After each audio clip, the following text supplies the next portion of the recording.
नमस्कार सांग माने आज मु आपण मानकु शेयर करबी फूलकोबी आ पियाजर गोटे टेस्टी भजा। आपण माने समस्त फूलकोबी आलू भजा बनै किंतु फूलकोबी आलू आ टमाटो दे गोटे भजा बनातु ता भजा बनैले तार टेस्टा बहुत बढ़िया। मु आपण मानकु नुआ उपाय रे फूलकोबी पियाज आ टमाटर गोटे भजा रेसिपी देखेबी जोड़ा कि खाइबा को बहुत बढ़िया टेस्टी लगे। ता सहित पियाज ता सहित टमाटर कॉम्बिनेशन रे एई भजाटी एते टेस्टी लगे। आपण माने गरमा गरम रुटी परोटा भात सहित बहुत बढ़िया लगे।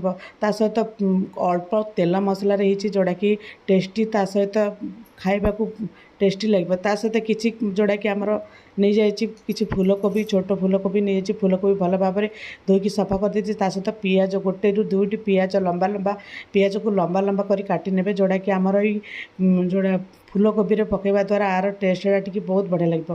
पियाजर क्वांटिटी अधिक ने सहित गोटे टमाटो को मध्य लंबा लंबा कर काटी ने से भल भाव में काटिदेवे।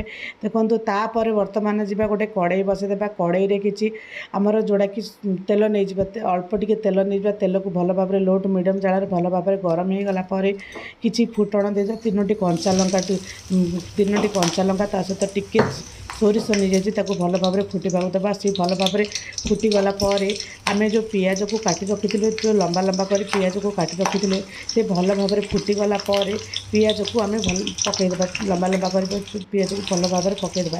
देखो तो लंबा लंबा पियाज पकईवा द्वारा आमर ये भजाटी माने माने चिली टाइप रे लगे टेस्टी लगे।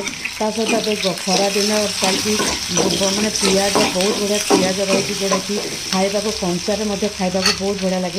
ता सहित जदि एमती जेकोसी भजा आइटम रे पकेबा ता सहित जोड़ा बहुत टेस्ट लगे। ता सहित काटी रखी आम फूलकोबी मध्य पकईदी भल भाव में भाजी देवा जमीक से आमर पियाज सहित से भल भाव में भाजी भाजी हो गला से अल्प समय भितर जमी भाजी हो गलापर से देवा अल्प टिके स्वाद लुण माने जोड़ा कि हलदी गुंड टिके देदेबा तापर अल्प टिके लुण देवा स्वाद अनुसार टिके लुण देदेबा ता सहित अल्प टिके आमर गरम मसला देवा।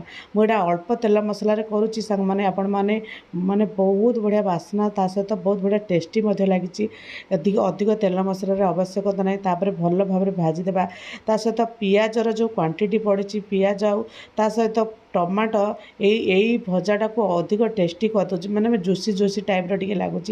ता सहित गोटे रु दुईटा टमाटो को मध्य पकई दीजिए लंबा लंबा काटिदेवे ताकू भजा सहित भल भाव में भाजीदेवा जमीक सी भल भाव में भाजी होपर घोड़नी दे किसी समय एमती 5 ରୁ 10 मिनट घोड़ाई देवा।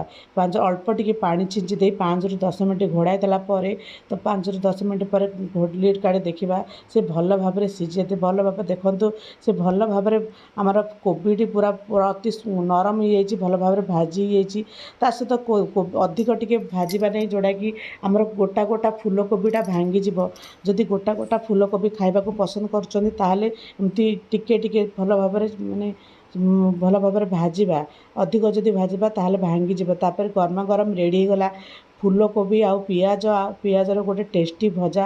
आशा करुँची आज फूलकोबी आ पियाजर भजा आपण मानक निश्चित भाव में भल लगी सांग माने एबे निश्चित भाव में घरे ट्राए करूँ केमती लगे आपण मानकर अनुभूति मो सहित शेयर करूँ।